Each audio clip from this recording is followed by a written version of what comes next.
was quite the shock to a lot of people that Norm Macdonald passed away from cancer.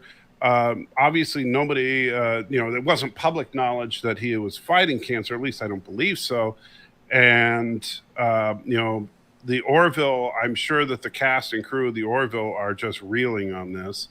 And I don't know what they're going to do with the character Yaphet. He will be sorely missed. He was just a wonderful comic relief. I don't know about you, Laura, but for me, Norm Macdonald, I knew him from Saturday Night Live and from back when Saturday Night Live was funny, and he also did a lot of good stand-up. So he's a funny guy. If you find any of his old specials, and and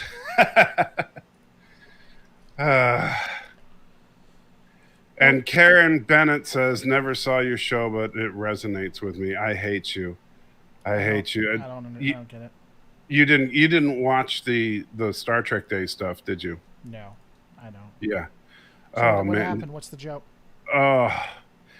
First of all, consider yourself. I know you watched the trailers that came off of Star Trek Day, but the actual gala event, I'll tell you this, since you missed all the festivities, was hosted by these two young ladies who were obviously, it was kind of, they were standing there.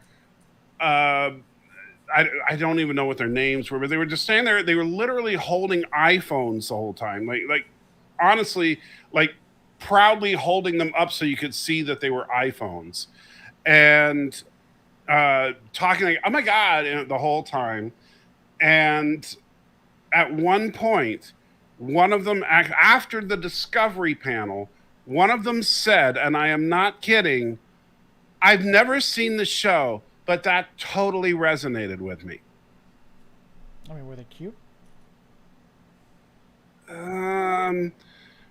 Well, if I say no, then I'm kind of fat shaming, so I don't want to. They weren't of traditional beauty. Is what one of them was not bad. The other one was, we'll just say, Tilly-esque.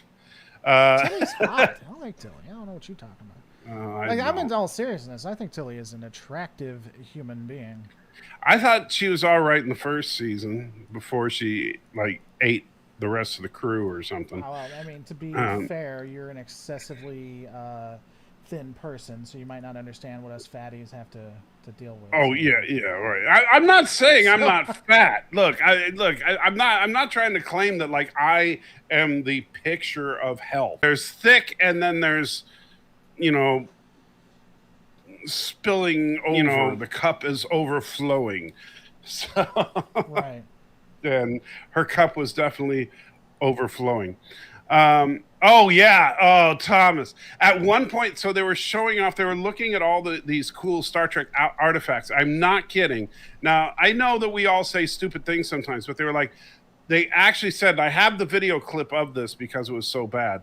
They said that they had the tunic that was worn by Ricardo Taliban as Khan. Okay. Yes, Ricardo Taliban. So I guess where did they get the persons from then, or what was? I'm assuming that they slept with someone that works at Paramount. Wow, that's sexist. What if I didn't say what the gender of the person they slept with was? Now, did I? You're assuming that's if they were male, would they have slept with somebody too? They could have. They could have. Okay, would you be saying that is my? Yes, absolutely. Okay. As long as you're consistent in that, I think it's okay. I think we're fine. We don't have to worry about censors. Yes. Oh, Lordy. So the less said about them, the better. However, I think there was a lot of interesting content that came out of the presentations. I just didn't care for them. I can't believe that they were paid money to host that event. That was just like... I mean, so, but was it known if they... if maybe they... didn't watch the specific series, or was it they hadn't watched it overall? Oh, you could tell they'd never seen Star Trek in their lives. trust me, they have never seen Star Trek. Okay. So you're saying I didn't miss much is what I'm really... No, as far as the actual... the the trailers were basically, that's all the information you needed. As far as the red carpet stuff and all that, yeah, you didn't miss anything. Wasn't missing much on that either. And and Mercer Create, thank you, puts in $1. And what? Hold on, let's see what he's saying. Oh, we have to wait. He's basically giving a little tribute to Norm's Yaphet, and I get it, man. It's going to be tough for a lot of people to get past this, but yeah, I don't know what to say. I mean, is it bad that it's like, I feel like I should know him, but it's not like... I guess I was the only person that wasn't like a huge fan of his, is what it feels like. Yeah. All right, here's the red carpet event. There's the two hosts. Okay. Yeah. Oh, so Chicken Blue, I feel like I know her. Okay, I don't know. Anyway. Yeah. The one in the gold is the one I'm saying is her cup is overflowing just a bit. But yeah. She's fine. Man, I don't know what the hell you're talking about. Okay, man. No, she's all right. She's attractive. Fine. You know what? Hey, you can be the fair-minded, non-shaming. People the same, I guess. Yeah. You just be the epitome of love and caring and all that, and I'll be the jerk. That's fine. I'm glad that we're right. I mean, when is your birthday, to be fair? So, there is that going on. What? Arctic Fox. Oh, we got to do it now. Arctic Fox renewing. Wait. We got to sing happy birthday. Okay, so this is a treat. You guys are gonna love this. I'm gonna make Laura. There you go. Make Laura the large screen. So I gotta do this because we already talked about this. You gonna take your shirt off for this? Well, I can. Well, I'm just saying. Arctic Fox would want me to. It's what she would want. They would want. He would want. There you go. Everybody wants a shirtless Laura. See, I'll put it over like this. Happy birthday to you.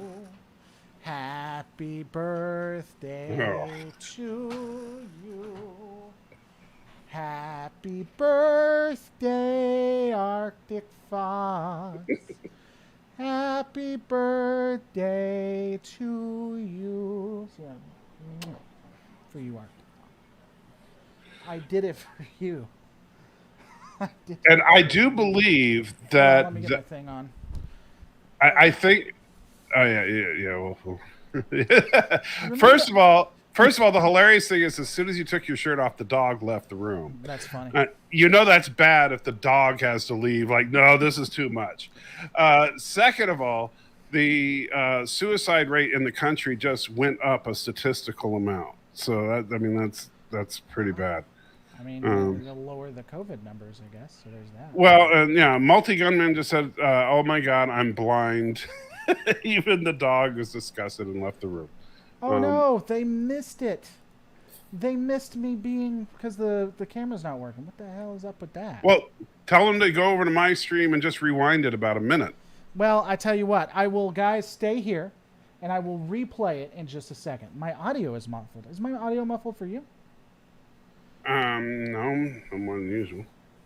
No more than usual, he says. Yeah. Okay, well, give me a second, guys, and I'll replay.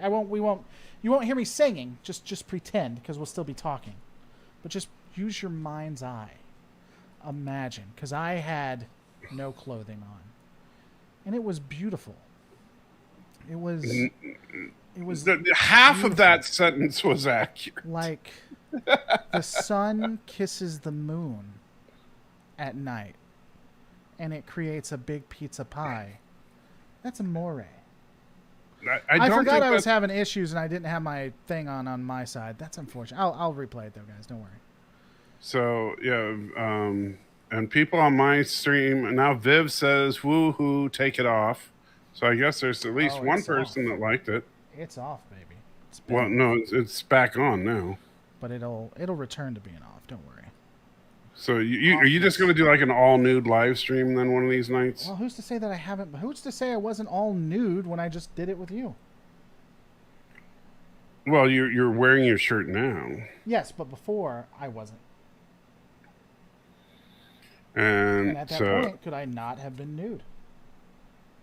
Well, you could have been, but you're not now. Oh, that's true.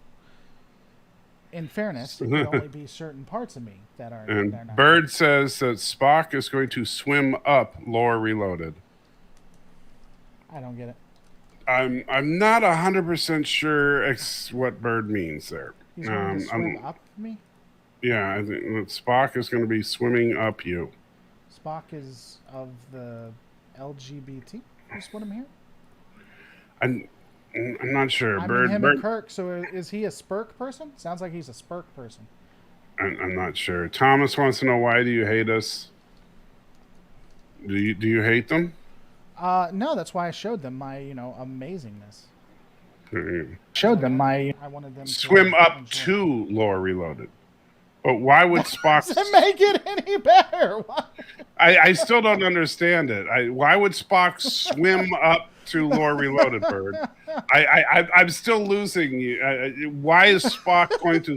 Oh, I get it. Because remember, in Star Trek 4, Spock swam to the whales to mind meld. So he's making a joke that you're a whale. No, I more think he was trying to infer that me and Spock and I would have sexual relations. Well, no, now he's saying maybe he's singing to that man Star Trek 4 joke.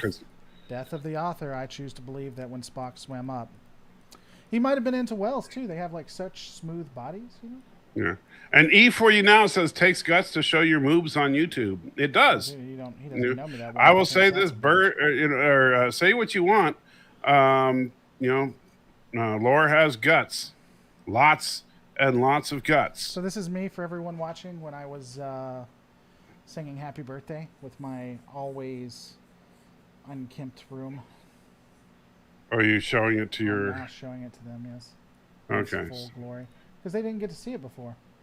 Yeah, but you see, they don't get to hear it either. So, that's why you should have just told them to come over to my stream and see it.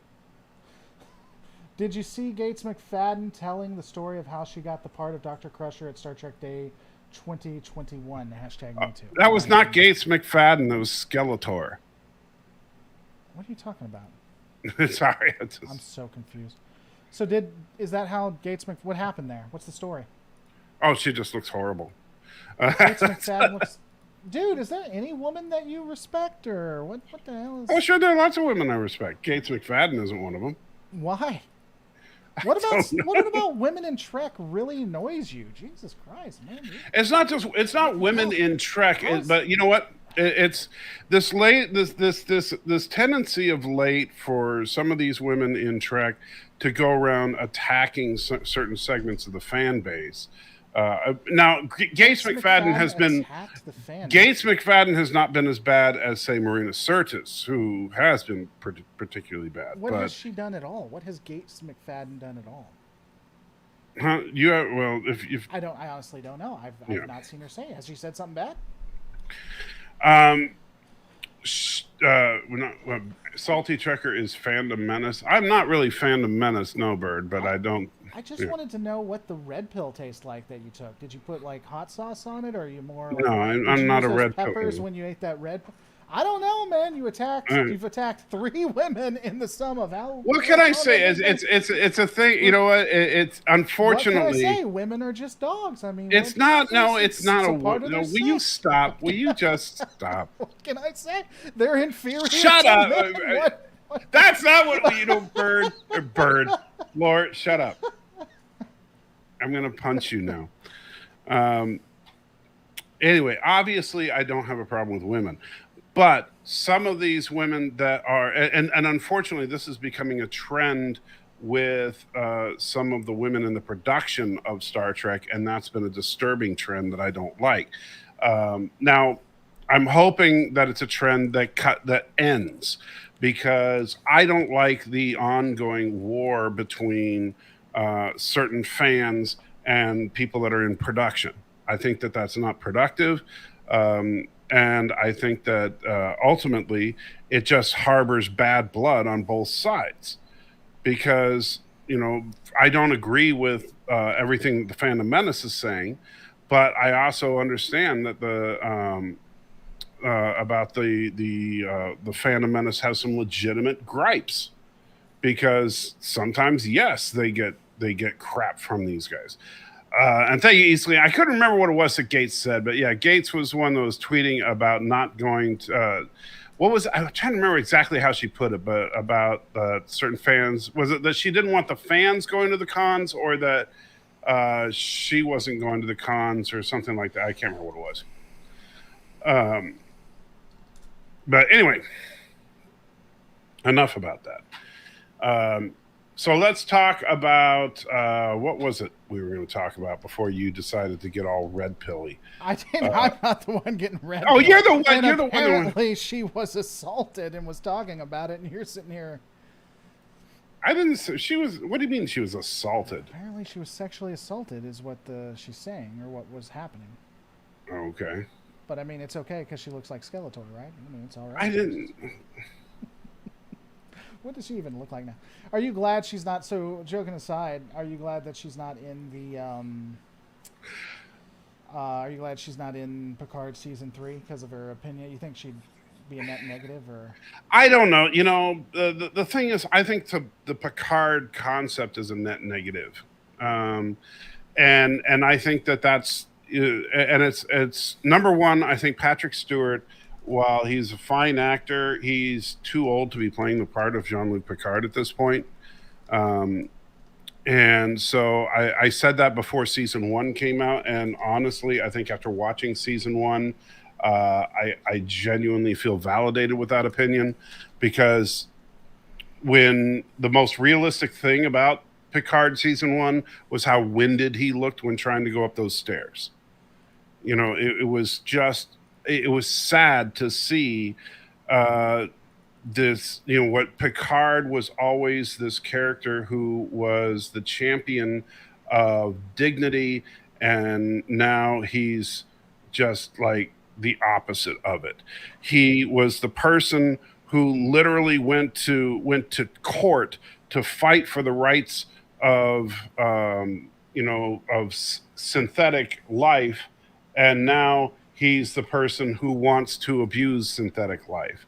He was the person who was the very pillar of optimism, the very symbol of what the Federation stood for, now running around as the symbol of nihilism and talking about how the Federation meant nothing.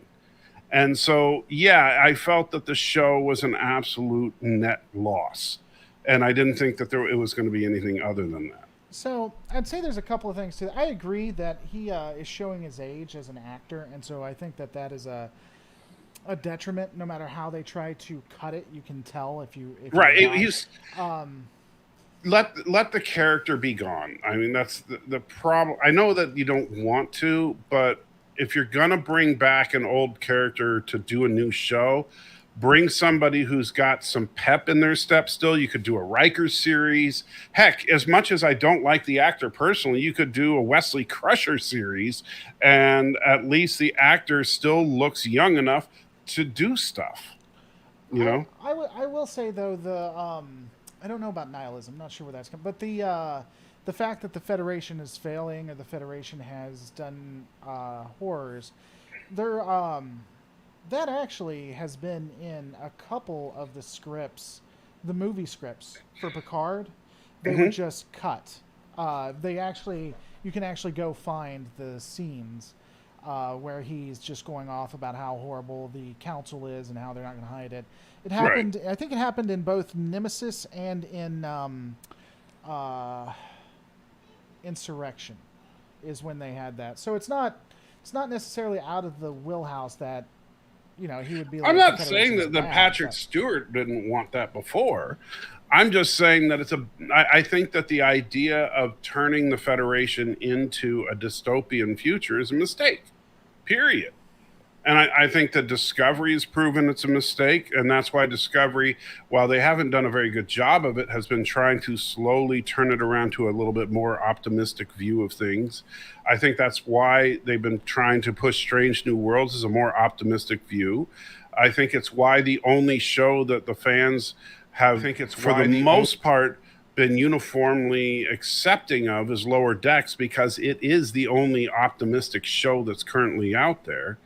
And the simple fact is that Star Trek, you can say what you want as far as which one's your favorite or who's your favorite character, but the one thing that all Trek had in common up until the Star Trek 2009 is that all Trek had an optimistic view of mankind's future.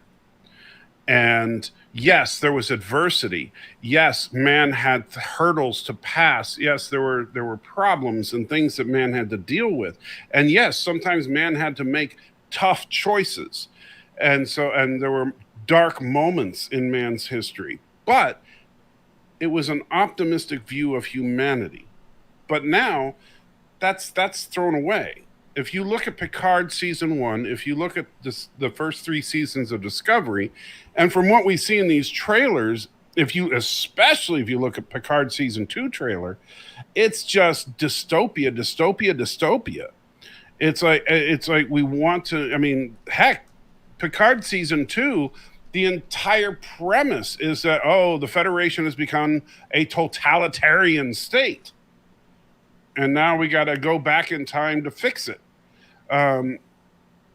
That seems to be like and look at how much they've done that storyline before in Trek, not as a season arc, but that's right. But the problem is, this is going to be, that's probably going to be this whole season arc. Or if it's like anything like last time with Picard, it'll be what they talk about for the first few episodes, and then they'll do something about tribbles or something. Who knows?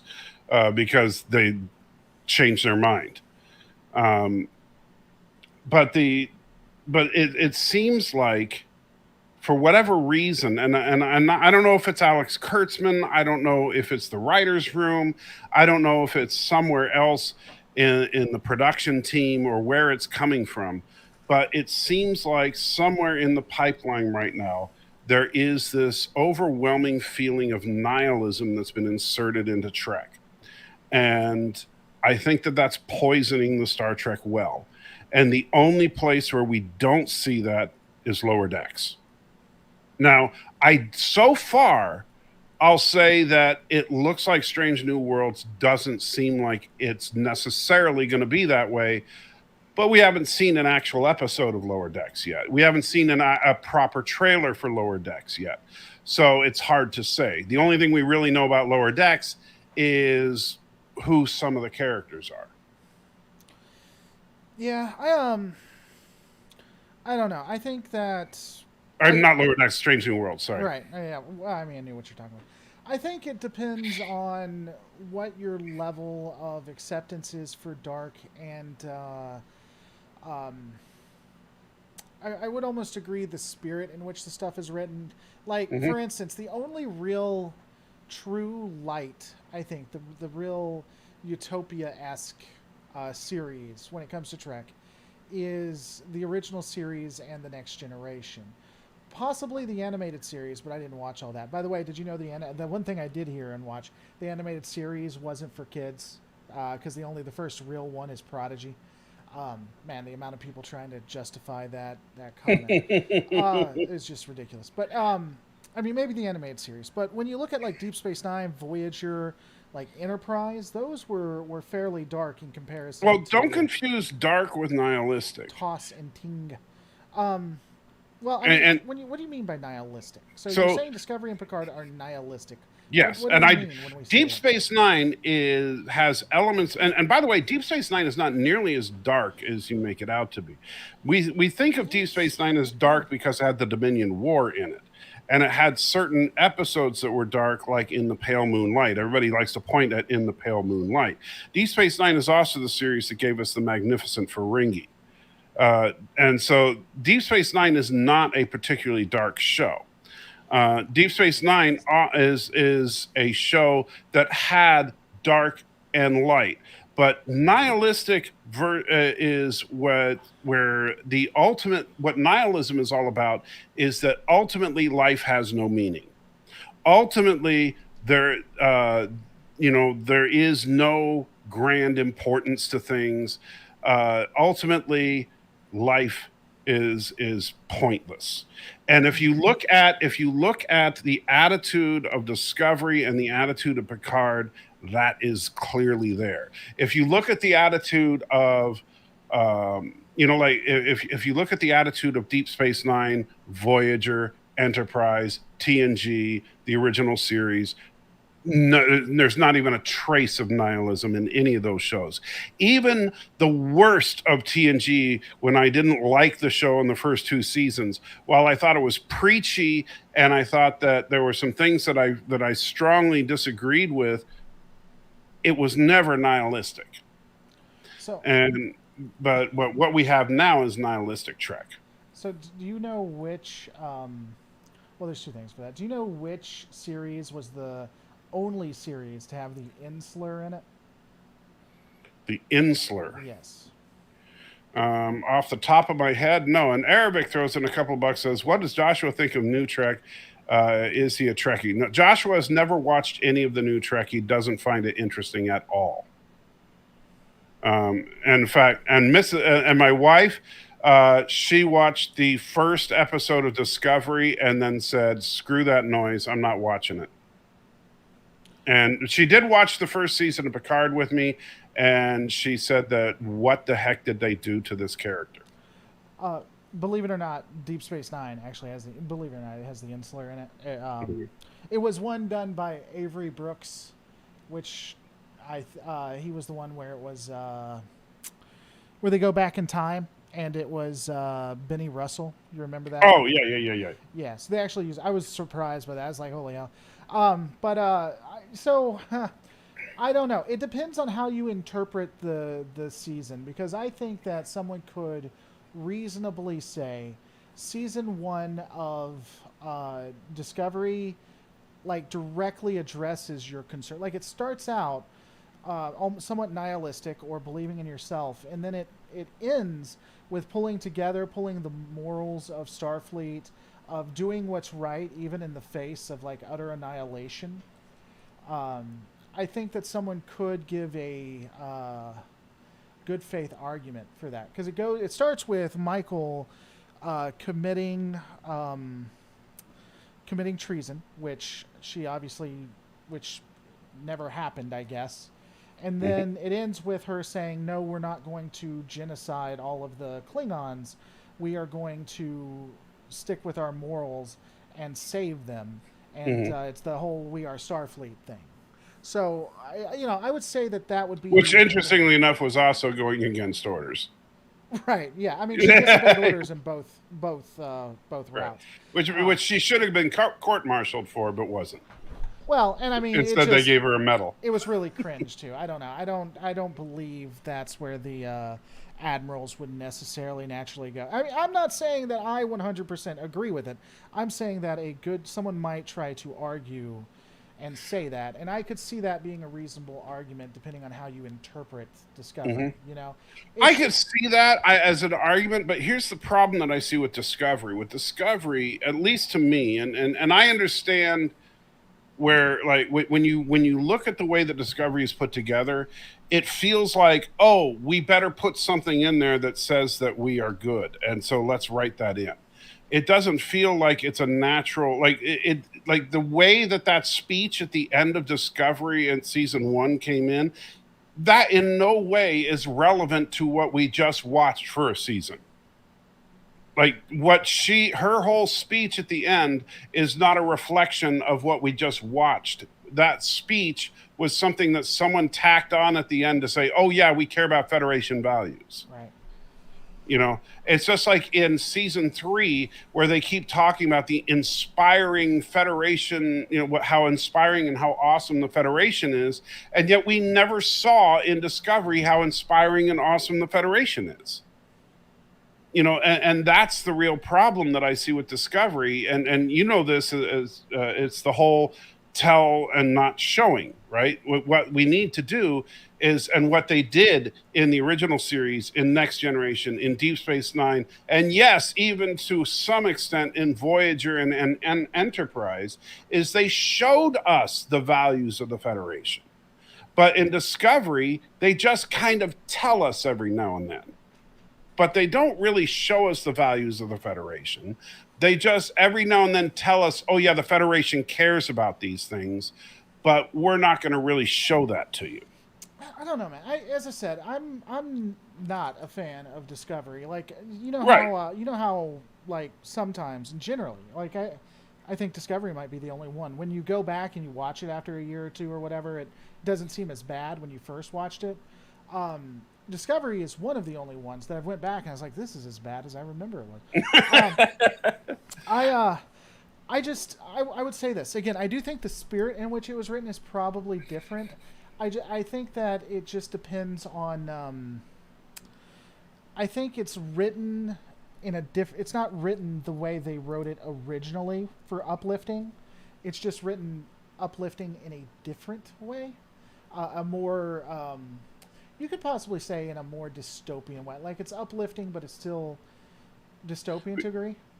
BC, I don't think I think that's like saying, well, take this depressant that's not a depressant. I would now, like I said, I think that Strange New Worlds has a lot of potential to it. I don't think Discovery has a lot of potential to it. And I really don't think Picard has a lot of potential, because looking at the trailer for Picard season 2, especially, and I gotta say, and I don't know how you felt, but I think probably the most tone deaf thing this year is to literally have 3 days before the 20th anniversary of 9/11 to have a trailer that features a building coming down. That's being sensitive, man. No, I think that was a bit much. But then to have Starfleet turning into this totalitarian regime, I thought it was just it was just, to me, it was just. There's two pieces to that. Star Trek is now international. It's not just a United States thing, and I'm sorry. I thought it was tone deaf. I think that, to release that trailer on the 8th, I think was a bit much. I think if they had released that trailer a month before or a month after, sure. Or if they just didn't have that particular clip in that trailer, sure.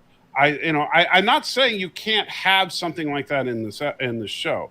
I think including that in a trailer that you're going to release right on the eve of the 20th anniversary of 9/11, that's tacky. And I'm sorry, you may not care about 9/11. That's what it is. That's what. You know what? I don't care. Don't give. Well, no. I'm just saying. Well, you just nailed dude, it right there. You know what? Lord, it's funny. You're just like you're hand waving it off like it's nothing. Like, oh, it's no big deal. And it is a big deal. Do we stop all storytelling and we stop everything the month of September? Is that what we do at this point? You know what? I had so many people, because you know what? I did before I even saw the trailer. So many people, because and I was like, what are you talking about? What's the big deal with this trailer? Before I had even seen it, and then I saw the trailer. I'm like, oh crap. And I do think that was tacky. Well, guys, if you think I'm not it's saying sensitive that a building blew up, you don't care about 9/11. Not that we figured that. And you know what? I'm just surprised that they actually showed the legs. Like you could see the legs of a female and her face. I'm surprised we didn't get upset from a Christian standpoint. That's just. Now I understand. I understand. Hold on, Laura. I know you like to be a dick about these kinds of things, but I'm not the one who said you don't care about 9/11. You're calling me a dick. I'm not. Well, no, but because you're taking it to you're trying to take it to some extreme that is taking it to some extreme. You don't think it's a big deal, so you don't care about 9/11. I think that there's a big difference between it's just like, do you remember when Spider-Man, what was it, the Spider-Man movie was coming out? They had a trailer where Spider-Man caught a helicopter in between the Twin Towers with a spider web. And they pulled that trailer out, which was, by the way, is an awesome trailer if you've never seen it.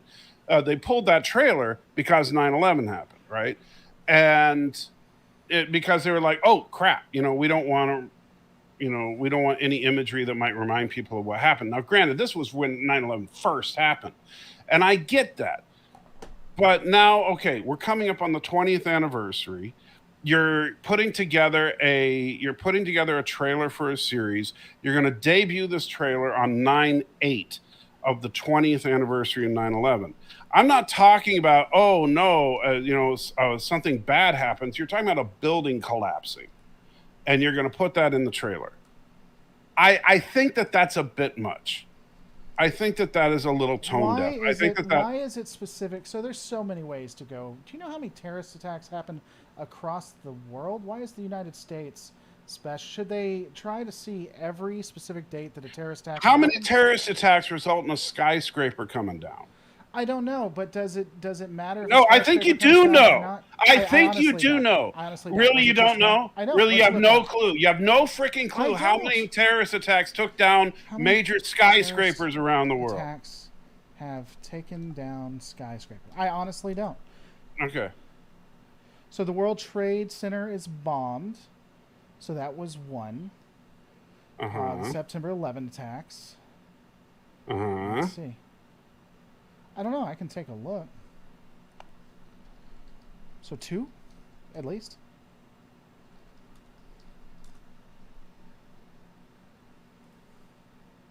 But again, let me ask you, what is the value in? I mean, so when the UK subway got hit, that wasn't a big deal. When what I'm saying is that bombed daily, that's not a big deal. I mean. First of all, Israel's not bombed daily. Okay. So you do know what exaggeration is. Yeah. Okay. So we know what an exaggeration. But for example, if you were, let's say that, so like Serge just mentions the Oklahoma City bombing, right? So let's say that you were going to release a trailer on the 10th anniversary of the Oklahoma City bombing, and in it you happen to have something that almost duplicates the Oklahoma City bombing. There was only one. It didn't almost duplicate. There was only one skyscraper. You have a skyscraper coming down. You're still not. So if every terrorist attack needs to be looked at, do they need to check the calendar for every terrorist attack that has occurred, or is it specific to skyscraper ones or ones that occur in the United States? It's been 20 years, man. I don't know how that couldn't be any clearer. It's been exactly 20 years. That's the point. Terrorist attacks have occurred in history. So see, now this is where you're going crazy because I'm not it's like, going crazy. No, you absolutely are because you're trying to say, every terrorist attack. Do they need to do every terrorist attack? Like taking down skyscrapers is a common terrorist attack. Like this is something that happens every freaking day. So if it's a common attack. No, I'm saying this is not something that happens on a regular basis. This is something that happened once. This is something that is an incredible event, and they did this on the anniversary of that event. First off, they did it 3 days before the anniversary. You said that, but they did. I understand, but you know what I'm saying. They're doing the month. They're close to. Yeah, I understand. They're just a couple of days beforehand. And so I'm just saying it's tone deaf. That's all I'm saying. I just think that's a little sensitive. I do. And any argument you give can be placed to any terrorist attack that occurs, especially if it's because it's in the United States and it happened to Americans, or because of skyscraper. What? Are you really sticking to the skyscraper argument there? I'm saying that makes it fairly unique. I mean, I don't understand why you're thinking that that makes it like that it's such a common, like, everyday event. You make it sound like, make it sound like. Well, you do. You say you got to look at every terrorist attack that's. If you're going to care about one terrorist attack and say that you can't do I'm saying if you're going to, why is that terrorist attack more important than every other terrorist attack that happens? That's what I'm asking. I'm saying that it was insensitive of them. That's all I'm saying. And my question to you is is that do the writers of, like, not just Star Trek, but every show that's ever going to come out have to be hyper aware of all of the terrorist attacks and when they occur, No. and try to do it that not only not I'm not close talking to about the death, writers of the show. I'm talking about the people who release the the trailer. marketers, whoever. I'm the not. marketers. I'm just talking about the marketing. That's That's fine. all I'm That's talking fine. about. So do the marketer, the people who do the marketing, when they release these, do they have to be aware of every terrorist attack, how the terrorist attack occurred, and when, or does But it I would just expect if it's specific a to this major. one? I'm just saying, if it's a major event that is, and you're coming up on a major anniversary of a major event, then maybe you should be a little sensitive of it. You know, if there's, like if you were coming up on some kind of massive anniversary to something, it's not like 9/11 was just a minor thing. It's not like 9/11 only affected a couple of people. Okay, so terrorist attack. There, I bet I can find multiple terrorist attacks that have been far larger than 9/11. But even if I couldn't, that doesn't matter. Let me ask you this, because and this is all serious, and maybe we just need to move on because I think we're just going to disagree on it. If they had released it, okay. So let me ask you. So here's a good one.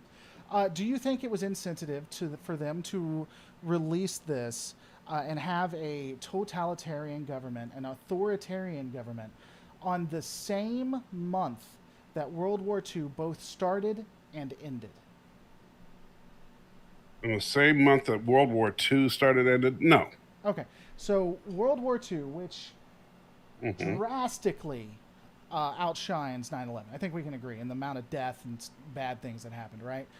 It's okay to do it with World War II because they did it in the same month that it both started and ended. But 9/11 not.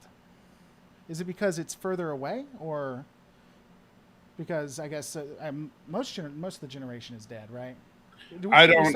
Yeah, there are probably very few direct survivors of World War II still alive. Sure. But do you see what I'm saying? I mean, if it had happened, I think if it had happened the same year, maybe even within 5 years. But I don't know. It's been 20 years. My God, we're old. I remember. Yeah, I'm sure you do too. Remember, I was there when 9/11 happened. I remember watching it and everything. Right. I don't know. I just, I get it that to some people it's a bigger deal than others, but it's not whether it's a big deal or not. See, that is such an insult. Right no, there. I'm not saying no. I'm not trying to say it wasn't a big deal to you. I'm saying that to me, when I see because like for example, I think that imagery evokes memories of that. If I see a building collapse, that's the first thing that pops into my mind is 9/11. And I think that it was in poor taste to release that right near the anniversary of it. On the 20th anniversary, I think that's in poor taste. Okay. Not that it's in poor taste to have that in the show. Sure. I don't care about it being in the show. And you know what I'm saying. I don't think that's here to there. I mean, because because we don't know what the cause of the building blowing up and all that is. I just think that the way they put it in there. Something to make it worse for you, when I first watched it and when I was going to first do the breakdown, and I wouldn't have put it together. And I think maybe you might have a stronger argument. I might more agree with you on this at that point. I thought they slammed into it at first. Like you saw all the shuttles and everything flying by it, or all the cars or whatever. I thought literally one slammed into it. Now, I didn't put that together at that point. It would have happened here.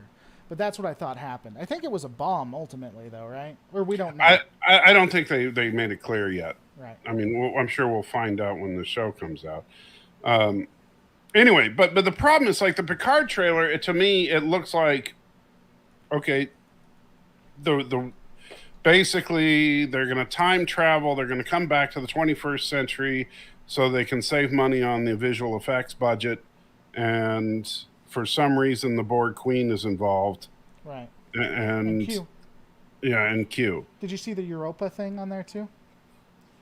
What Europa thing? What do you mean? So, and I was trying to tie it together and see if I could figure it out. But Q, every time after,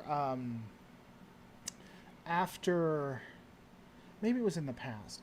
Anytime you see him after he does the change, he's wearing a uniform and it says Europa on there. Oh, yeah, yeah. And I didn't know if that was connected to something. Well, did you notice how the Delta shields they wore after the time change looked so oversized? Yeah, and another interesting thing, and someone else brought this It up. looked like cheap cosplay to me. I have an interesting theory that I wanted to run by you since we're on that right now. So they have the queen. So there's a couple things we saw. So when you look at the emblem and it's on the flag or whatever, it looks like one of two things. And another fan brought this up. It looks like almost a mixture of the Borg logo or the Borg emblem and the United Federation of Planets. Right. It looks like it's superimposed on each other. Maybe somehow the Borg and did something. Yeah, but here's the interesting piece. The Borg Queen is almost assuredly captured by this new Starfleet. Because when you watch and you put it cut together, you see Picard and crew, or the Scooby Gang, all appear in this one facility that looks like a Starfleet facility. Right. And then when you look at the Queen, she's tied up, and the area around her looks like that facility. And I'm almost wondering if in this timeline, when they went evil, they somehow either defeated the Borg or were able to capture them in some way and just super used their tech and became evil or something. I don't know. Did you notice that? And if you hadn't, what are your thoughts on that? Because it really seems like... I hadn't thought about that. That makes that could be, but I mean, the weird thing about that though is that, I mean, does that mean that? So why are they going all the way back to the 21st century to try and fix things? Well, Lisa says it says Europa Expedition, implying that whatever is screwing with history is about some near future space mission that goes wrong. Okay. And with that, I'd almost agree with it because it looks like it is like it's not NASA, but it's like whatever Europe's equivalent of NASA is. Right. And that's what I'm assuming. But and it could be the case. So you know what would be interesting is, and I thought about this, but I don't think the writers would do it, is they tie in what happened with, and this would make your theory work more, what happened in Enterprise, where they found the Borg, whatever. Like, they actually find it, or it's on the moon or something that happened with First Contact. And so they're just able to get it in, like, super, or reverse engineer it. Right. They're also very, very mirror universe. They seem to be anti-alien. Yeah, and like E4U now mentions in the chat that the totalitarian version of the Federation just feels like another version of the Terran Empire, and that's that, you know, and that I think for some reason they almost these producers seem really fascinated with just doing like an evil version of the Federation. I mean, like if the first season of Discovery, half of it took place in the mirror universe. And then, of course, you had Admiral Pottymouth and the Evil Federation in Picard season 1, and now it looks like they're going full on, evil German Federation for season 2. I think audiences just love it, man. By the way, I had a thing I didn't read, and I want to apologize. Cedric, it's soulless. All Gene's hopes are discarded, and humanity's one step above the Borg, and the Starfleet and the Federation. Discovery sucks. Which still fits in this much later. I think it just sells. I think I understand what you're saying with Marvel, but also if you look at What If, that's dystopian. I think space dystopia sells, and so they're trying to get clicks and make money, and so they're just following that, whether it works with Star Trek or not. Like you said, I'm still interested in it, but I'd be a lot more interested in it if they hadn't done the mirror universe already. Right. And because you could actually make that into almost an origin of the mirror universe, and that could actually be kind of interesting. And Mercer, and I'm only going to read the first half of this comment, but this says it all, is really the biggest problem with the Picard series. A show called Picard should be a character study of Picard. Yeah, but it's not. That's the problem. Picard is not about Picard. At least Picard season 1 wasn't really about Picard. It was about the mystery of the robots and the giant space robots and the Borg artifact and cabins in the woods with deflector shields and anti-cloak scanners. And season 2 seems to be about Q changing the timeline and dystopian totalitarian federations that kidnap Borg queens. And, it's like Picard is just TNG without the Enterprise. And I agree that Picard, if you're going to just do a series where the title of the series is the name of a person, then the series should be about that person. And Thomas says that no, Q helped Trump get reelected, so they have to go and fix it. I'll say this. I expect some allusions to Trump, but I will be very, very disappointed if there's any direct. If they actually did say something like Q. This is if they do it during the days of Trump or Trump's referenced in any way. I think it's lazy writing, and I think it's too on the nose. I think you can do a lot better than that. Well, you never know. With the way Patrick Stewart was talking with season 1 of Picard, what would you do if they actually say that Q snaps his fingers and not only gets Trump elected, but also causes Brexit? I mean, wouldn't they cancel each other out? Hey, which one's the better one? Who am I talking? No, I wouldn't. Wow, I didn't even think of them bringing in Brexit. I would be. I don't know. As I said, if they do anything like that, I would be really, really disappointed because even for Discovery writing, that's pretty lazy. Right. Because they tried to do that with the Romulans, and I at least saw the illusion. And the Klingons. No. They tried to do it with Romulans.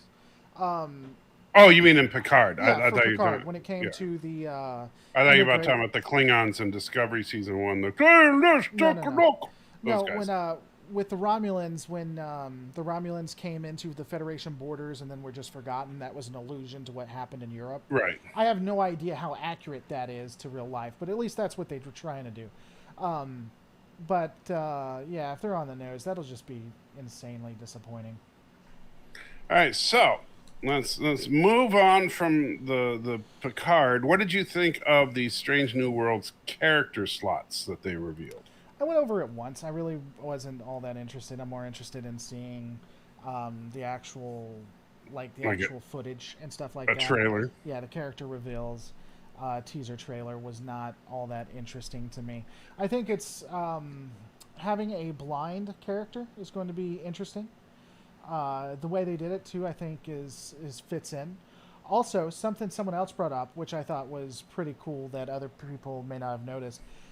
This is going to be the first series where all 4 of the original member worlds are represented in the cast, which is kind of cool. You have Human, Vulcan, Andorian. And they have a Tellarite there, too. Who's a Tellarite? I'd have to look it back up. But they actually have a Tellarite on the Strange New World cast. Maybe not in main cast, but they have it on the show. All right, yeah, if they have a Tellarite, I didn't catch that. I didn't see the Tellarite. But that's cool. I did not catch that there's going to be a Tellarite on the ship. So that is cool. I didn't notice it was the I don't know if you caught this or not, but the guy playing the Andorian, because it's the Andorian subspecies. The Anar, yeah, and the guy playing him is actually blind himself. Right.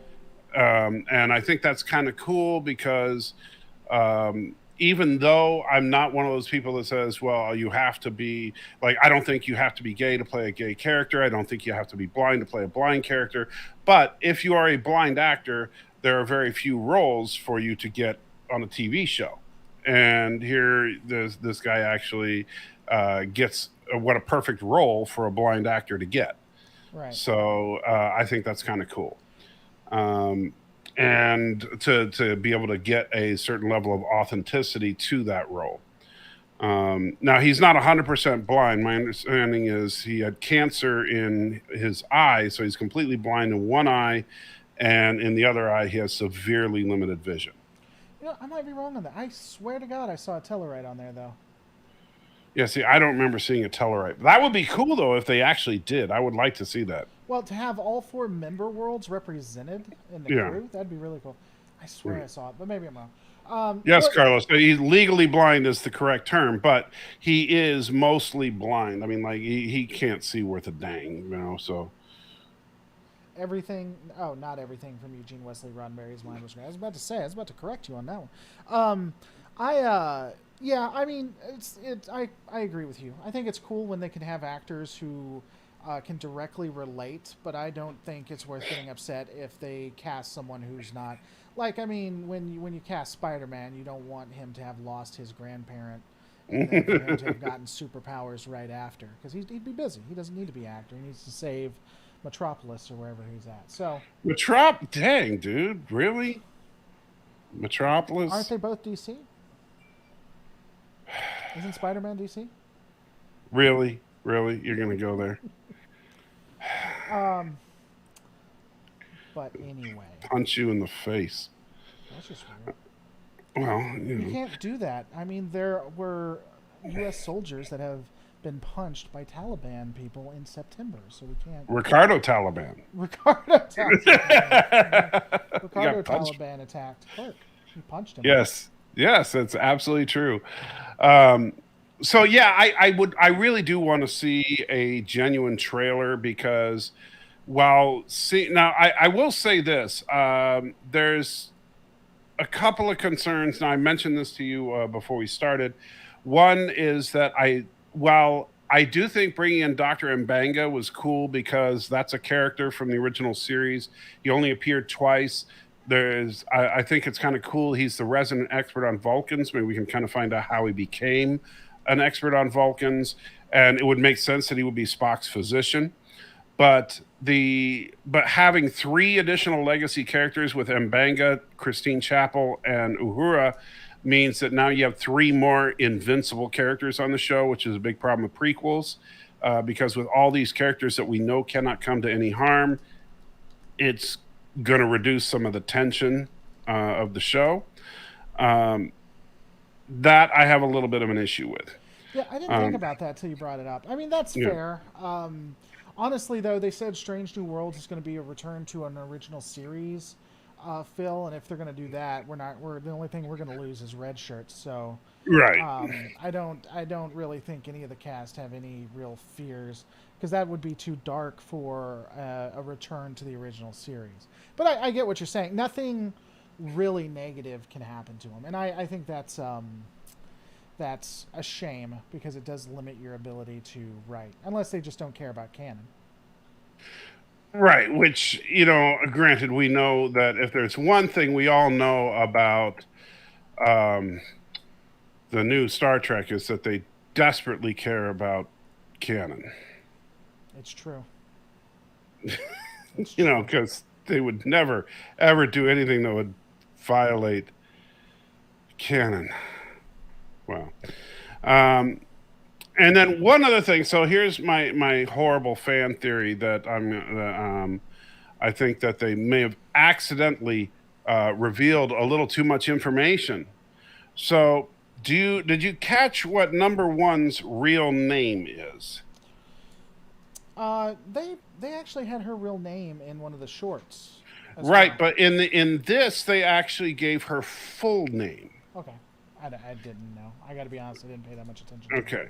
So they said her full name is Una Chin Riley. Okay. So Una, then Chin, Chin, Riley, right? So, and the Chin and Riley are hyphenated apparently, but we don't know why exactly. Okay. So here's my theory. I think that Una Chin Riley is, in fact, a legacy character. So I think that she is our first genuine human transgender character. and that she is, in fact, Kevin Riley. I don't think they'll do that. That would almost be interesting, though. By the way, Ryan House says they can kill off the main members like they kill off Shax. So there's no You're not wrong, but it's just there's no impacts to continuity. Yeah, they could, but the problem is that there would be absolutely no question as to whether or not they were coming back. You know, like when they killed Yar, yes, they did bring Yar back with the time travel episode later on, but there was, you know, she for all intents and purposes, that Yar was gone and never came back. Right. And so the other Yar was bringing her back either. Not to interrupt, right. But she was supposed to be gone. Right, and the Yar that they brought back in the time travel anomaly is from a different timeline. Right. And so and yesterday's Enterprise is considered as a fan favorite episode for good reason. It's a great episode. So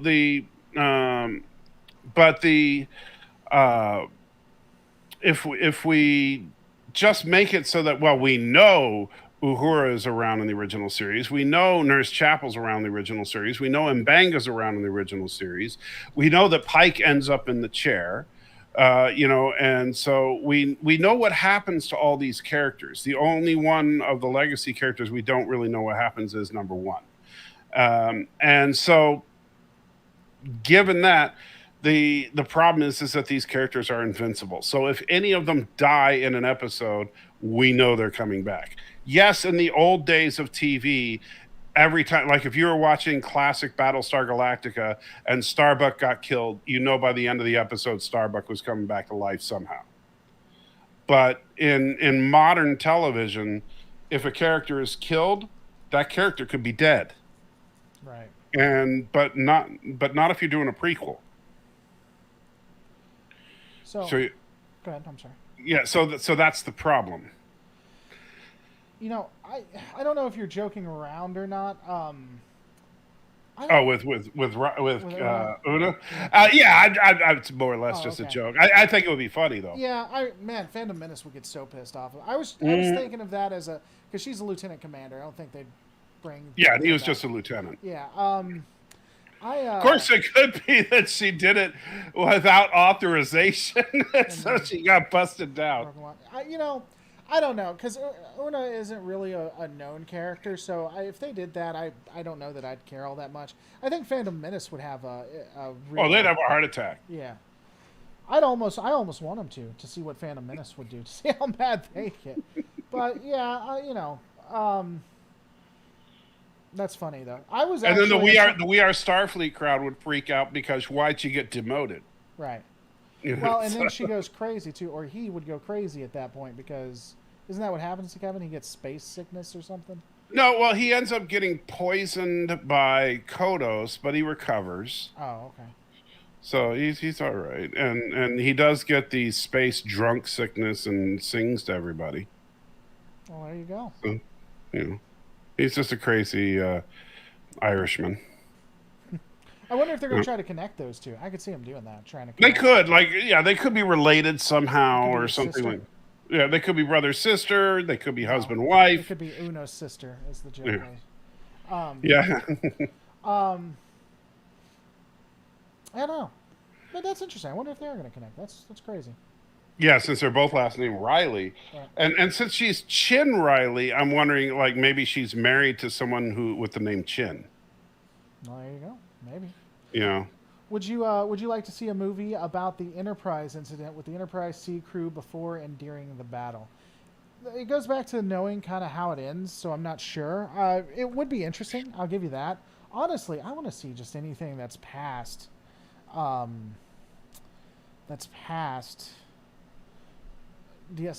I not Picard.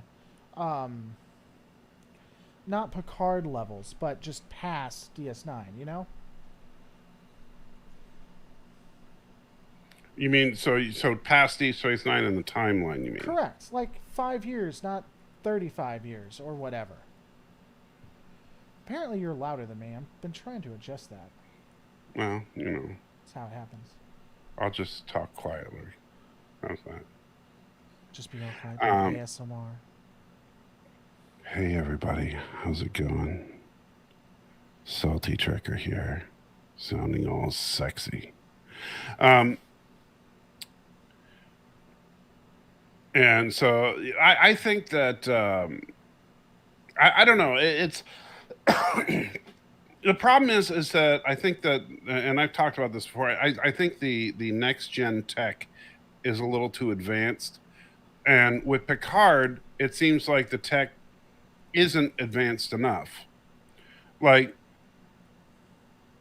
I don't quite get it, but is it just me, or do you get the feeling that like on Picard they wouldn't be able to reroute power to the deflector dish to make an inverse tachyon beam so that they could go to parallel dimensions like they can at any given time on Voyager?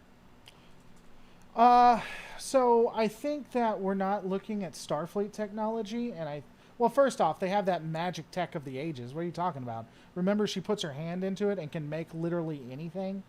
Yeah, but I don't think they could just open up a portal to anywhere with it. I mean, I think it's the most brilliant etch a sketch thing that has ever existed. Brilliant in that how powerful it is. I think that we're looking at a civilian ship versus like Federation ships because the what 12,000 like warships, I forget what they were, that Riker shows up in, and Yeah, only the cut those ships. the cut and paste class. Yeah, the cut and paste class. Those looked pretty powerful. I think we're just seeing it from a civilian side. I don't think civilians got the good stuff.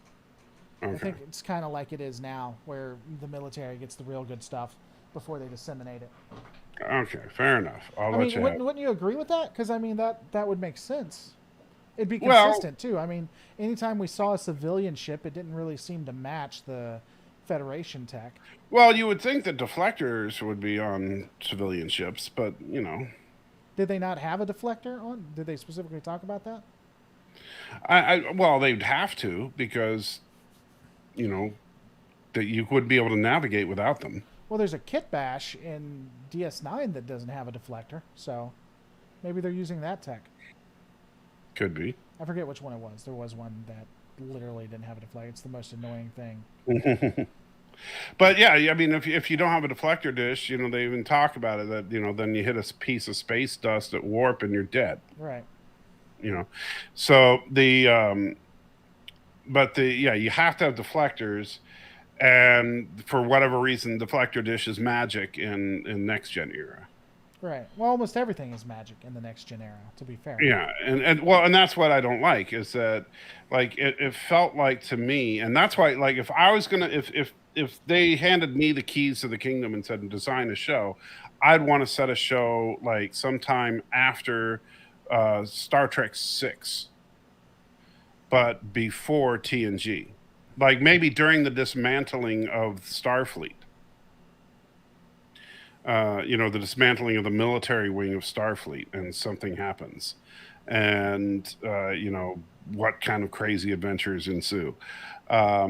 But I think that those ships still felt like they felt like cool ships of the line, but they had limitations.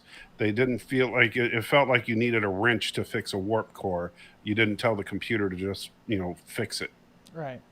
Yeah, I mean, it would be. I think seeing the dressing down of Starfleet would be interesting. Again, I don't know.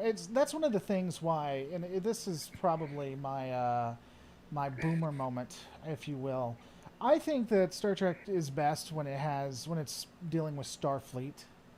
Mm-hmm. I get that people want to see it from a civilian side or an alien side or whatever, but personally, I just think that that's what Star Trek is best at, is showing it Right. from Starfleet's point of view. Well, and Starfleet, and I'm sorry, and it's and this is why they say it so often, particularly in the original series.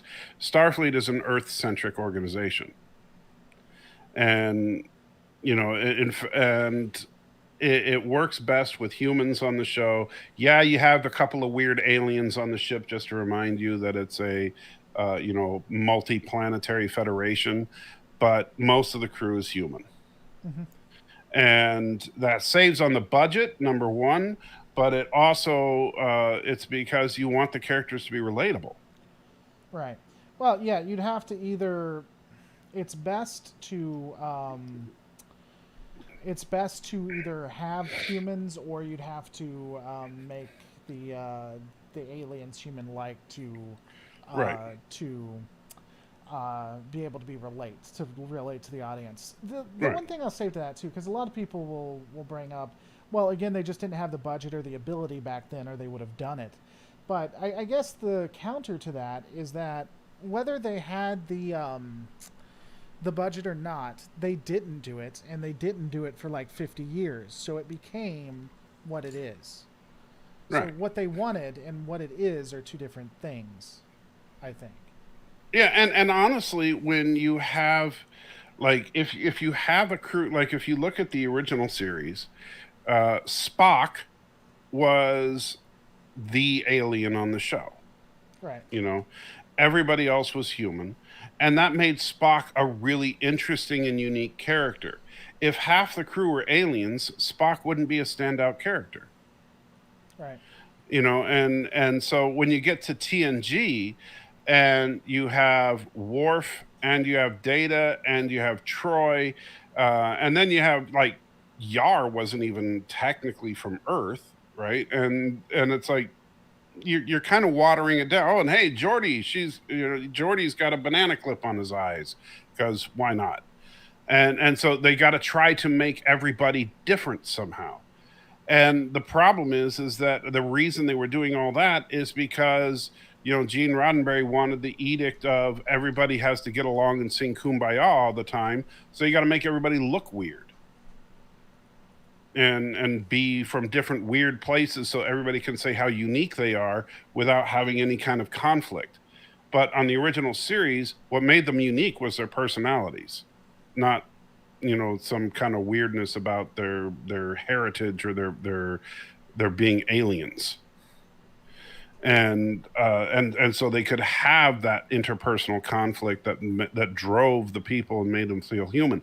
Like, when you and we can argue on this show like we did earlier about 9/11 and stuff, and we can still be friends, and that makes us human beings. If we sit there and say, well, you know what, we're going to do a show, but under no circumstances are we ever going to disagree, then, well, we're not going to be very human. Well, I mean, but, to be fair, they are evolved humans that don't have to deal with any of that. So yeah, but evolved humans are boring. no, they're wonderful, man. Who wouldn't want to watch nothing but evolved humans that can't do it? I mean, that's why Gene showed it. And the first, and that's why the first season of TNG was the ratings on the first 3 seasons were excellent and above board, and there wasn't anything wrong with them. The best of Trek, some might say. So who says that? Gene Roddenberry, probably. Well, Gene Roddenberry's dead, so I don't think he's saying anything. That's probably why he said it. That's probably what happened after he said it. So I didn't realize how late it is. We got to get to What If and something else, don't we? And Lower Decks. We didn't even talk about Lower Decks yet, have we? No, we haven't. Well, there was a lot. There was a lot out with the Star Trek Day, of course. Well, So we'll do it real quick. So we'll come back to Lower Decks because I think that's a longer thing. Maybe we can do that the next time if you want to, and talk about the What If, because that was interesting. So what if you like the zombies? Well, I've always been like a huge DC fan, so the fact that they brought what back is your thing about DC? Why do you got to do that? I love that Iron Man was there. It was cool that they brought in. You just do that just because it pisses me off, right? Marvel's Fantastic Four. I thought that was awesome, and I didn't have any idea that the Hulk was. I didn't know that they did a crossover with him. Was he really a DC character? That's crazy. All right. So first of all, thank you, Stephen, for the $10. And it says that's the problem with prequels. They always tend to break canon and continuity, like how the Ferengi came in Enterprise. But that didn't break canon continuity because they're very careful to not say that they're Ferengi. That's all it is. And just like they didn't write anything down about the Borg when that occurred. So right. Yeah, remember they cut off the transmission so they didn't hear them say we're the Borg. Right. So, by the way, one quick thing before we get into the serious What If. Hey, Lore, if you could ask Gene Roddenberry just one question, what would it be? And this is, while it'd be fun to be a joking one, my honest question I'd ask Gene Roddenberry, because the only thing consistent about Gene Roddenberry was he was all about putting people of different colors, different persons of colors, on in the front of the screen, and he actually before Trek had conflict and stuff, and he actually lost like a major show in funding from the U.S. Navy or Army for it. And I would honestly ask if he ever had regrets for that, because the one thing I'll say about him, because he had some bad ideas and was not the best person, he was very big on equality to a degree. I won't say full on, but to equality in that. And I would ask him, because he lost. Man, I forget. I don't know if you know much about Gene, but I actually did a paper on him. I did a full breakdown on him because it's something we had to do for school, for college or university, and he did a lot when it came to equality, and he lost. Do you know anything about Gene Roddenberry beyond Star Trek? Enough. He did. I mean, most of my knowledge of him comes from his Trek history. So, and the problem is that a lot of his, what he tends to do is like some of his stuff where he did care about equal rights and stuff outside of Trek, and he kind of took credit for what other people did in Trek because he cared about stuff outside of Trek. And like when he casts the Cage, it's an all-white cast, but he talks about how much he cares about a interracial cast, but he didn't cast an interracial cast.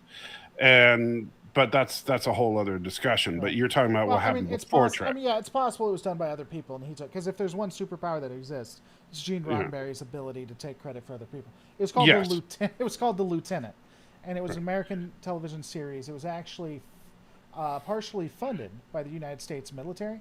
I don't know much about The Lieutenant. I know he was involved with it, but I don't know much about it. Yeah, it's actually my understanding. It's where he met Uhura.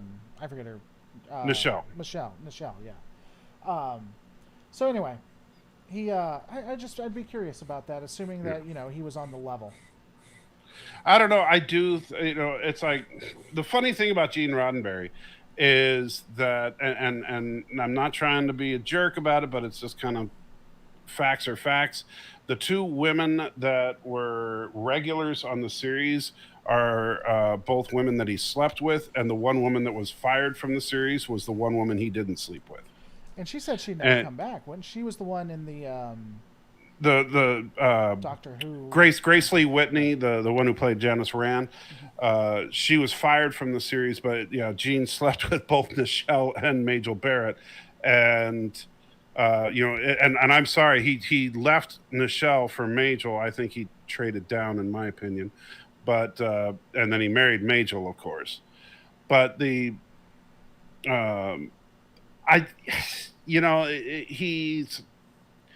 the guy was just like you said. Alan Dean Foster. When I talked to him, he was the one that he kept telling me how horrible it was that Gene would just take credit for what everybody else was doing.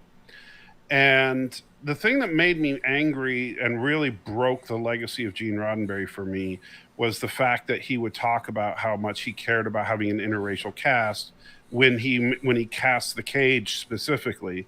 And if you look at the Cage, it's an all-white cast. Mm-hmm. And it's like, I'm like, seriously, I'm watching him say how he cast an interracial cast for a show that's all white. And I'm trying to understand how people are buying it. Brain is broken. I don't understand. Last question, then we can go to what if. Yes. Which Klingons will New World use, do you think? That Strange New Worlds, if they use Klingons, that's an interesting question because they should use the smooth-headed ones. Mm-hmm. But we've had, in Discovery, we had the Kling Orc design, which was clearly a continuity gaffe, but are they going to try to say that the interesting thing? Both. If they go to war, they'll, Because remember they said, oh, well, now we have hair because we're no longer at war. Right. They could. I mean, I think it would be interesting is that they could do something kind of like what they did with Enterprise, where they tried to explain the smoothhead to the smoothhead origins. They could do something in Strange New Worlds to try and explain the Klingorks. And I think that could be an interesting thing to try and say that they're a subgroup or something like that. I would be down for that if they can do it well. But the problem is, it's gonna, are they gonna have good writers? That's the key. I don't care, I don't care if the Klingons in Strange New Worlds look like the freaking Jem'Hadar. What I care about is, are the stories going to be good? Honestly, what the Klingons look like is secondary to me. What matters to me is, are they going to have good stories? And I think that the problem is, we as fans, I know we get worked up in the minutia of the details, but the problem is that I can forgive almost any detail if they're showing me an awesome story. Like we can forgive some of the problems with Enterprise because Enterprise was a good show. We can forgive some of the problems with TNG because TNG, at least after season 3, became an awesome show. We can forgive some of the problems with Deep Space Nine because the Dominion War was freaking awesome, right? So we can get over the problems when they give us great stories. Where we can't forgive the problems is when they give us crap. Right. And that's I think why we've been nitpicking things like Picard and Discovery and stuff. And honestly, we wouldn't be nitpicking the little things like Picard and Discovery if it wasn't for the fact that we've been so unsatisfied with the storytelling. Okay. So the true answers about What If, I think that there was bait and switch there because they showed stuff of Captain America and they showed stuff of Iron Man when we really didn't get a lot, if any, of that. We got like 10 seconds of Iron Man. They honestly switched it up too because that's not how the zombies originally worked in the comic. You're the one that said it was really a Spider-Man story, which makes a lot of sense. Right. Overall, I think it was pretty good. They did do some of the stupid tropes, but they acknowledged that they were stupid tropes. And it was another one that ended in, everyone ultimately is going to die. Right.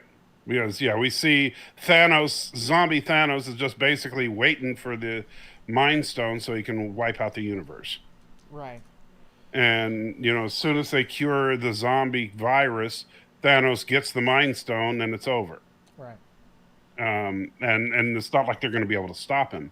Because you think about it, zombie Thanos is standing there right outside of the force field on the edge of Wakanda, and he's got 5 Infinity Stones. And so that means that as soon as Thanos has a clear head with 5 Infinity Stones, he plows through the force field. There's nothing they can do to stop him. And he gets the Mind Stone, and it's over. Right. Well, and I mean, that made sense you're talking about, because like you said, or at least inferred, like, whether he does it or they do it, because they probably won't be thinking about Thanos, and they'll just activate it to turn everybody back, and then... Right, they don't even know about Thanos at this point, because unlike in the original... right, they never got warned. Hulk was trying to warn them, and he never really got around to that. Right, because of the zombies. Right, because things took precedence over that. Yes. Oh, did you go back and watch the What If that happened beforehand with Doctor Strange? No, I meant to, but I never got around to it. You need to take a look, because I went back and watched. Yeah, it's him. He's talking. I guess he's talking to the rest of his race. There was also something interesting that I'm looking forward to. So if you go back and you watch the updated trailer, or maybe it's the original, of just What If overall, you see him using his powers at one point. And I'm really curious what he's going to get involved in. You mean the Watcher? Yeah, the Watcher. Yeah. I'm wondering if they're moving towards, because What If as a series, I don't think that the What If series is going to cross over into the MCU at large for the most part, other than the fact that we've seen the Watchers in Guardians 2. Right. I don't know if you remember that. Mm-hmm. But And so the only thing that really we know is that it's been already established in canon that the Watchers exist. But but I think that they're going to probably build up in the What If series to the Watchers doing something to hold the multiverse together somehow. Hmm. And maybe we'll see something to where the Watchers from a few different realities are trying to prevent something from happening because of what happened on the Loki series, but ultimately failing. And their failure will continue to have the multiverse fracture, and that will lead to whatever's going to happen on Doctor Strange and the Multiverse of Madness. So while we may not see in Doctor Strange or even the Spider-Man movie that comes out this Christmas, we may not see the Watchers appear in those movies. We may see the Watchers attempt at the end of this What If series, they may attempt to prevent it from happening. Right. And so I wouldn't mind seeing something. So we may see these Watchers working together to try and prevent a fracture, but fail. That I think could be interesting. Well, I wonder if the penultimate for, because this is what, phase 4. Yeah. I wonder if the penultimate of phase 4 is going to be fixing all of this, because it seems like everything is multiverse, kind of like what you're saying. Right. And so I wonder if at the end they're bringing, like, I don't know if they're going to do an Avengers like movie, but I wonder if they do that. By the way, did you watch Shang-Chi? I have not. Have you? Oh yeah, it's really. Um, I've heard good things about it, but I have not been, because I've been so flat broke, and so I haven't sure, been able to I go to the understand. theater. Well, again, yeah, my from everything I've seen and heard, it's actually exceptionally good. I genuinely want to see it. I don't care what anybody, all the naysayers out there. I've yet to see, even the worst Marvel movie is a fun movie. Right. So I do want to see it, and I will see it as soon as I'm able. But um, it may not be until it comes out on Disney Plus, but I'm definitely looking forward to it. Yeah, I think it'll be it's probably one of, because a lot of the reviewers and critics are saying it's one of the better movies. So I really, um, with everything that's going on, I think that it'll probably be the strongest. Well, I mean, we haven't seen Doctor Strange. I think Doctor Strange is going to be awesome. I'm really Yeah. looking forward to it. I'm really a huge Doctor Strange fan. I when we first, because this was a while back, but when Doctor Strange first came out and they first started putting trailers, I had never read any of the comics on him or anything, so I didn't care. But I am a huge Doctor Strange fan now. He's probably Well, one of my it's favorite on the it's funny Marvel. because I have thousands of Marvel comics, and what I don't have much of is the Avengers. Although I do, interestingly enough, have Doctor Strange's first appearance in comics, but I don't have much of the Avengers, and because I never really gave a crap about the Avengers. I don't have much Iron Man. I don't have much Thor. I don't have much of any of these guys. But Marvel, the studio, has done an incredible job with them. What I have a ton of is Fantastic Four. I have a ton of X-Men, a ton of Spider-Man, and so those were the guys that I collected mostly. And those are the characters that Marvel didn't have access to, and they've had to work with the B team, so to speak. They didn't want to do the Avengers. They wanted to do Fantastic Four, X-Men, and Spider-Man, but other studios own them. And man, they've done an incredible job. Right. And I can't believe that I was just I was so sad that to see Tony Stark out of the MCU now. You know, Yeah. Well, and that still doesn't make sense to me. I don't know why they couldn't bring him back. well, I mean, Robert Downey Jr. Was showing his age by Endgame, and I'm sorry, that was a perfect exit. Uh, you know, I'd say let him go. Let that be the entire Iron Man saga, um, because it was perfect. Right. Well, And I don't they'll know that it was perfect because he died in a way that he could be brought back from. But yeah. you know what I'm saying, like reboot him in a decade or whatever. But for now, let that be the Iron Man story. Right. And it's not like they don't have plenty of other characters to pull on. Right. You know, So Marvel literally has hundreds of characters that they haven't even touched. and some of them are really compelling. Hopefully they like Fantastic Four. I really want to see them do well. We have yet to get a proper cinematics X-Men, and so there's so much they can do there. And we've seen what they can do with the timeline and stuff now with like Avengers Endgame. Imagine them doing a proper X-Men Days of Future Past. Ah, man. So Are you excited about Eternals, by the way? Someone brought that up. I actually, I don't know anything about them, but I've watched their you ads. know the trailer for it, it's like my problem with the Eternals trailer is that I still don't know enough about them. Um, and that's it. Steven asked an interesting question, and thank you for the $10, Steve. Says, do you wish Star Trek Phase 2 was made instead of TNG? Um, that's a tricky one because, well, Phase 2 was going to actually wouldn't be a choice between TNG and Phase 2. It would have been TMP because remember, Phase 2 was canceled in favor of making the first film. And so if it was a choice, and that is a tough call because man, I love that first film and the six films that we got out of the original series. But how awesome would it have been to have gotten a second original cast series? I don't know. It's kind of a coin toss for me there. I mean, any Um, movie that I can go get my oil changed in my car, come back, and they haven't even left space dock yet, I'm all for. I gotta admit, can sit down and do my taxes. Uh, you are such a jerk. can can ponder life, like figure out the actual meaning of life, get the powers of Shang-Chi himself. Anything I can do like that, I just enjoy. What I'm agreeing with you. Uh huh. It Did was you wonderful. seriously not like the Star Trek the Motion Picture? I like the abridged version very much.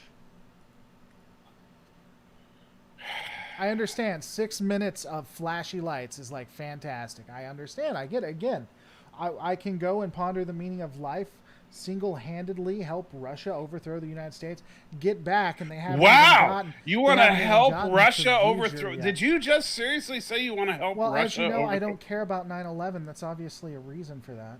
Wow. Darth Maul says, conceive and deliver a baby. You forgot Conceive, yeah, that. conceive and deliver a baby. I mean, anytime you can do like literally like 20 minutes worth of something and then get back and still have the main plot to get through, I'm all for. I think it's wonderful. Sirstra says someone could write a novel during the first half of TMP. Right. They probably write the TMP novel. That's what Wow. happened. The novelization was written in the first half of the movie. That would be amazing. I think that would create a time vortex. Now, you see, I disagree. I think obviously, but I mean, um, but I mean, like, have you finished it yet? You're getting on there, so it's not that it long, really right? is. It's unnecessarily long. Like a typical Marvel movie is longer than Star Trek the Motion Picture. It's 2 hours and 23 minutes for a movie that really should be like an hour 15. An hour Yes, 15. there is that much. Wow. Yes. I mean, like an hour 15 of it is like people just staring at the vortex of time. Literally, what is the con runtime? Hold on, let's see. Uh, Wrath of Khan runtime. Well, Yeah, they Wrath did of it in Khan- half the time. Well, not half the time. They did it. He did it 30 minutes less. Khan almost completely destroyed and killed Kirk, and they created a new planet in 30 minutes less than it took for them to do the motion picture.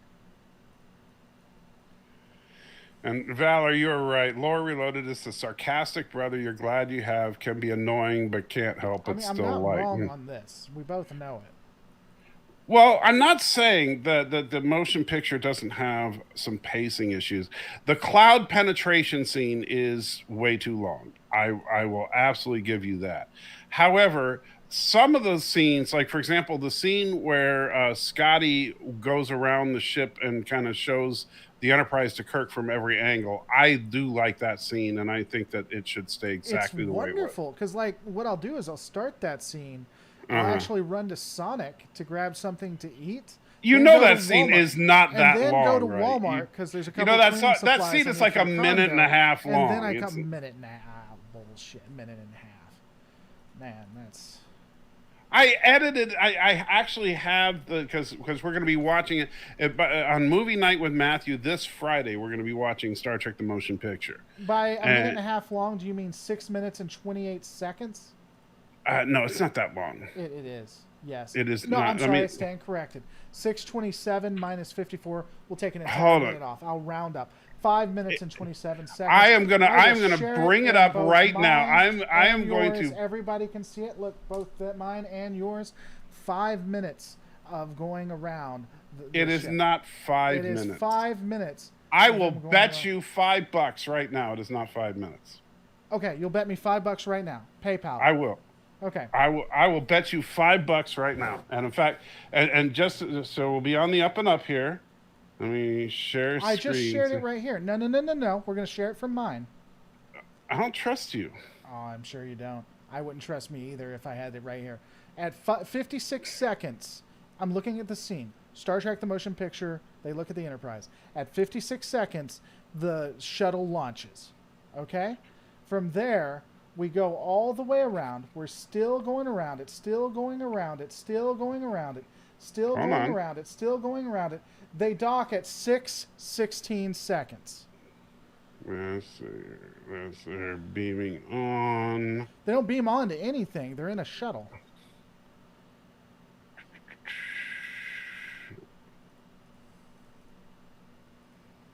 Everybody can see it. I shared the link in your chat and mine. 6 minutes of looking at the ship. 6 minutes. 5 minutes is what I said. 5 minutes. Uh-huh. We'll see. Give me a minute. Let's see. Let's go. All right, there's the Klingons.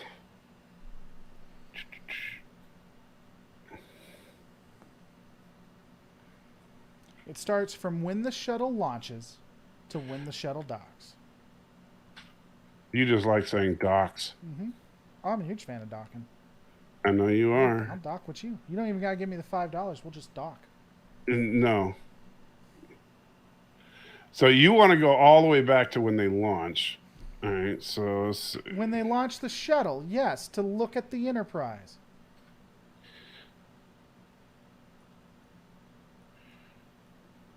let's see.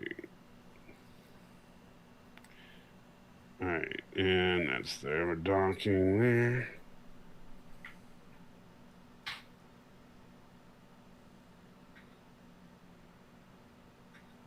I'm looking at it right now on Voyager. The classic scene from Star Trek: The Motion Picture. Right.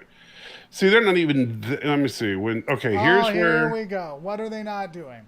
Are they just in it playing Parcheesi?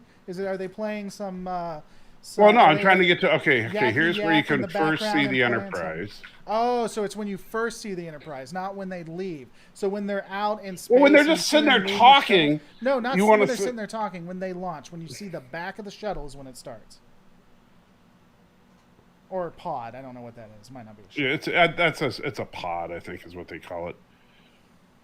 So now, granted, I come up with 4 minutes 25 seconds. That's what now that is a long scene, but that's from when you first see that's when they first see the Enterprise. No. So when it starts is when you look at the back of the pod, and it is included because it is a part of the scene. So because you're trying to count when there's a standing around giving dialogue. No, I'm not. About, I'm talking about when the shuttle launches. Oh, Right. and when they talk inside of it, talking about it. Yeah, I'm talking about that too because it's all a part of the same scene. It's literally, and again, this is one of the shorter ones. We're not even talking about when they're going to warp, or like you said, when they're going into the space. well, whatever the that is. cloud penetration scene. I told you that one. I totally agree with you. This I think The cloud penetration scene, I think, is ridiculous. And in fact, I think I'm going to have to do a special edition of the cloud penetration scene with you singing "Happy Birthday" and everybody reacting to that That'd be fun. later. If I wasn't alive when the movie was made, my criticism doesn't count. Was I alive when was the motion picture? It came out in 1979. Oh, I wasn't even alive when this came out. Yeah, that's true. Yeah, see, so your criticism doesn't count. There you go. You are invalid, my You friend. were like 30 at that time, weren't you? Oh, you are so How dumb. old were you? You were Oh, like Jesus. You were a You kid, are though. You weren't done. You weren't a teenager, were you? No, I was 11 years old. Oh, okay. I didn't think you were a teenager. And I will tell you, I was, It was man, the best 6 minutes of your life, right there. oh man, I was as excited as Kirk was in that scene. I was loving every moment of it. So, yes, I loved every moment of that scene. I liked when Lower Decks did like an homage to that, where they were just spinning around the California class. Yeah, the Cerritos. Yeah, in season 1, I thought it was a homage to that. I thought that was cool. But yeah. Anyway, so right. I'll just take an apology instead of the $5. No, it's 4 minutes and 25 seconds. Oh, okay. So this is another one of those. It only counts in the things that I say it counts. I get it. I understand. All right, I'll make my apology in the form of a video for you. You should. I Yes. can't wait. I'll highlight it on my channel. I'm sure it'll be a very sincere apology. And Oh, you're gonna love it. And I'll not try. mean spirited in any No, way. not at all.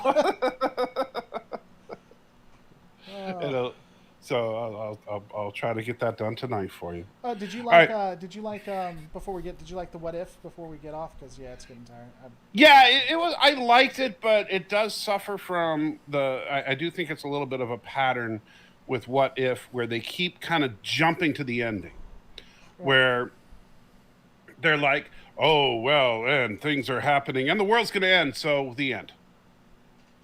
The only one that doesn't happen with, though, interestingly, is Captain Carter. Did you notice that? Well, Captain Carter, the world didn't end. But there was one other than trying to think. No, because all the other ones No, ended. the T'Challa's Star-Lord, the world ends. Yeah. Let's see, what else was there? Strange is obviously a real bad. Yeah, one. Strange, the entire universe ends. Spider-Man ends. What was the other one? Because it feels like there was one more. What was Spider-Man? The zombie one? Oh, okay. But see, the Doctor Strange one didn't feel like they didn't skip to the ending. The Doctor Strange one actually felt complete. Yeah. Oh, and what if the world lost its mightiest heroes? So the Avengers. Right, and the what if the world that one skipped to and don't worry, Captain Marvel's going to save the day. Right, Loki's taking over. Yeah, and so I think that's the problem with What If is I think and it was a problem they had in the comic books too sometimes, is they just kind of rush the ending sometimes, which I get it. That they can't make each one a feature-length film, because with these stories you could easily make each one of these a feature film. Right. Especially the zombie one. I mean, that could have easily been a feature film. So I get that, but I've enjoyed the series so far. I think it's been enjoyable. I'm looking forward to seeing. Let's see. The next one is the Killmonger saves Tony Stark, right? Yeah, and I don't know what that one's supposed to be. It looks interesting, but I don't have any idea. Yeah, I have no idea where they're going with that one. But apparently, it looks like he's becoming the hero, but they're going to fight. Yeah, I'm assuming like maybe Tony's going to make Killmonger an Iron Man or something. Right, and then I mean, from what it looked like, it almost looked like they were about to attack where T'Challa's homeland. What is that called? I was Wakanda. Wakanda, yeah. Could be. Say Wanda. It's like, hey. Wakanda Vision, a new series coming to Disney Plus later this. And that was the other thing. Did you see the trailer for Hawkeye? Yeah, I actually like. I'm a huge. Well, first off, it's Christmas. I love Christmas. That's my favorite time of year. And I like Hawkeye, so I'll be interested. The only thing I was like is like, does he really need a jazzy female sidekick? Was my only thing with that. Well, I think the funny thing about it is that it felt like to me that this is the lightest Disney Plus show that Marvel's done so far. Right. Like in tone. It's just like, hey, everybody, it's Hawkeye. Let's, grab your bow and arrow. It was like the most lighthearted, let's have a fun time Disney Plus show so far. Well, and it looks like it's going to be a comedy because everything you see about it, Yeah. like he's talking to his wife. He's like, I'm going to be back in a couple of days. Someone throws up like a Molotov. He grabs Yeah, it, he's like throwing it back. Yeah. Yeah, while he's talking to her, and she comes up. She fires the explosive arrow. You got things more dangerous than that, Right. Yeah, stuff like. And then she's trying to save him. Like at the end, she's trying to save him, and he's about to die or whatever, and she just falls through the roof. I mean, I agree. It looks like it's going to be lighthearted, but And I'm sorry, that Steve Rogers musical on Broadway, Disney. Come on, Disney. You own High School Musical. We need a Steve Rogers full-on musical. that would be funny. We need it. We absolutely need it. All right, so I think we're going to wrap it up there because it is late, Yeah. and Laura's got naked things to do on his OnlyFans site. So he's not going to make them millions without. I call it space docking. Don't look up docking online. Sexual docking, whatever you do, don't do that. It's bad. Yeah. So there you go. But I'll give him credit. This is the first live stream I've ever done with Laura where he did not mention the Germans from the 1940s. So good job, Laura. We didn't talk about. Oh, I can't say that right now. Yeah, don't ruin it I was now. going to bring up a certain state, but I can't talk about that for other reasons. So, everybody loves California. Who doesn't like California, guys? I want to thank you so much for showing. So I'm just going to.